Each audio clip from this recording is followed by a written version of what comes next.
ভাই আইসে গো, সমাজজীবী দেখেন গো, পেশাজীবী দেখেন গো।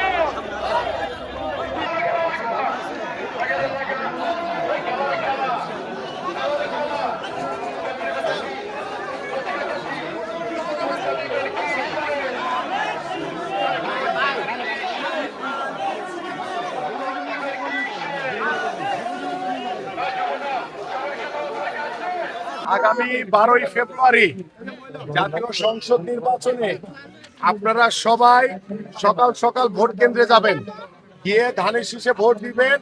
আল্লাহ যদি ধানের শীষের ভোট দিয়ে আমাদেরকে নির্বাচিত করে, আমরা যদি সরকার গঠন করতে পারি, সবার আগে আপনাদের কথা লেখা আছে, এই ইয়েটা দিয়ে দাও সবার হাতে, যে আপনাদের স্থায়ীভাবে পুনর্বাসন করা হবে, সুন্দরভাবে আপনারা বসবাস করতে পারবেন, স্থায়ী পুনর্বাসন করা হবে। পাশাপাশি আমাদের তারেক রহমানের যে পরিকল্পনা রয়েছে, আমাদের ঘরের প্রত্যেকটি নারীর জন্য ফ্যামিলি কার্ড, সেই ফ্যামিলি কার্ড আপনাদের কাছে পৌঁছে দেওয়া হবে নির্বাচনের পরে। আল্লাহ যদি আমাদেরকে নির্বাচিত করে, সরকার গঠন করতে পারি, সেই ফ্যামিলি কার্ডে থাকবে 2500 টাকা কিংবা সমমূল্যের 25 কেজি চাল, ডাল, তেল, দৈনন্দিন যে উপকরণ।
আমিরুল ভাই ভালো